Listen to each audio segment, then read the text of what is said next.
à l'étude des forces spirituelles dont nous sommes tous dotés.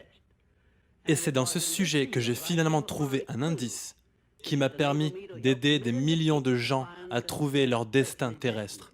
Je voudrais vous décrire ma découverte dans les termes les plus simples possibles, car cela va vous révéler pourquoi il est vrai que tout ce que l'esprit peut concevoir et croire, l'esprit peut l'accomplir. Quel que soit le nombre de fois où vous pouvez avoir échoué par le passé, quel que soit votre but ou bien vos espérances. J'ai entrevu le premier aperçu de cette loi profonde qui fournit les moyens par lesquels nous pouvons choisir notre but personnel dans la vie et l'atteindre. Et j'ai été enseigné par Andrew Carnegie durant l'organisation de la philosophie de la science du succès. Je venais juste de dire à M. Carnegie que j'avais bien peur qu'il avait choisi la plus mauvaise personne au monde pour organiser une philosophie du succès pratique et tangible. À cause de mon jeune âge, mon manque d'éducation et mon manque de finances. Et à ce moment-là, M. Carnegie a prononcé un discours que je n'oublierai jamais. Parce que cela a changé ma vie à jamais en ouvrant la voie qui m'a permis d'aider à changer la vie de millions de gens dont certains ne sont d'ailleurs pas encore nés. Laissez-moi attirer votre attention sur un grand pouvoir qui est sous votre contrôle, selon M. Carnegie. Un pouvoir qui est plus fort que la pauvreté, plus grand que le manque d'éducation. Un pouvoir plus grand que toutes vos peurs et vos superstitions réunies. C'est le pouvoir de prendre possession de votre propre esprit et de le diriger pour toutes les fins que vous désirez. Ce profond pouvoir, M. Carnegie poursuivit, est le don du Créateur. Et il doit être considéré comme le plus grand cadeau qu'il a fait à l'homme. Parce que c'est la seule chose sur laquelle l'homme possède un droit de contrôle et de direction complet et incontestable. Quand vous parlez de votre pauvreté et de votre manque d'éducation, expliqua M. Carnegie, vous dirigez simplement le pouvoir de votre esprit pour attirer ces circonstances indésirables. Parce qu'il est vrai que tout ce que votre mental nourrit, votre mental l'attire vers vous. Alors, vous comprenez pourquoi il est important que vous reconnaissiez que tout succès commence par un but bien précis. Une image claire dans votre esprit qui définit ce que vous voulez de la vie.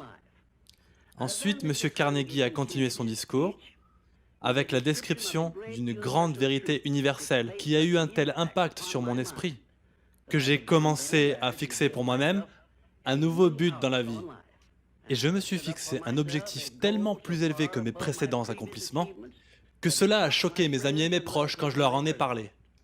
Chaque personne, comme l'a dit M. Carnegie, atterrit sur Terre dotée du privilège de contrôler le pouvoir de son esprit et de le diriger à toutes les fins qu'il choisit. Puis il a continué. Chaque personne amène avec elle à la naissance l'équivalent de 2 enveloppes scellées.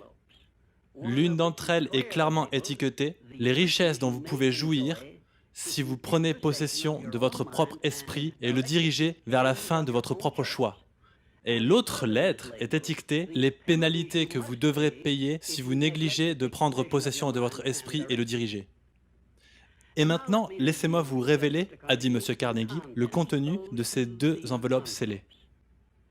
Dans la première, étiquetée « Richesse », il y a cette liste de cadeaux. 1. Une bonne santé. 2. La tranquillité d'esprit. 3. Une activité passionnante de votre propre choix. 4.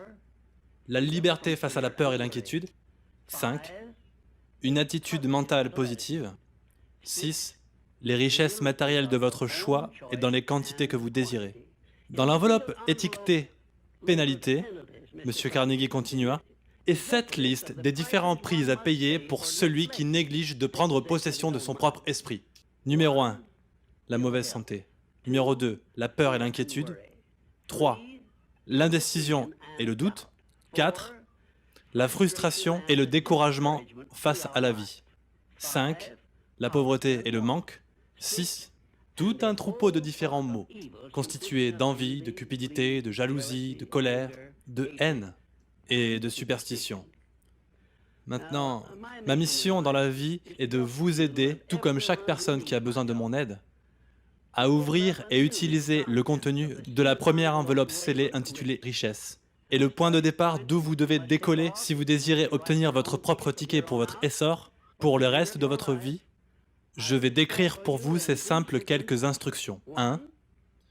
Procurez-vous au format poche un carnet ou quelque chose de ce genre, comme celui-ci le plus léger possible. Et sur la page numéro 1, écrivez une claire description du désir principal de votre vie, des circonstances, une position sociale ou des choses que vous pourriez accepter comme votre propre vision du succès. Et souvenez-vous, avant de commencer à écrire, que vos propres limites sont celles que vous avez vous-même érigées dans votre esprit ou que vous avez laissé d'autres fixer pour vous. Et deuxièmement, sur la page 2 de votre carnet, écrivez clairement une déclaration qui précise tout ce que vous avez l'intention de donner en échange de ce que vous désirez de la vie. Et ensuite, commencez à écrire ce que vous avez l'intention maintenant de commencer à donner. Et 3, mémorisez vos 2 déclarations, ce que vous désirez et ce que vous allez donner en échange pour l'obtenir. Et répétez-les au moins une douzaine de fois par jour.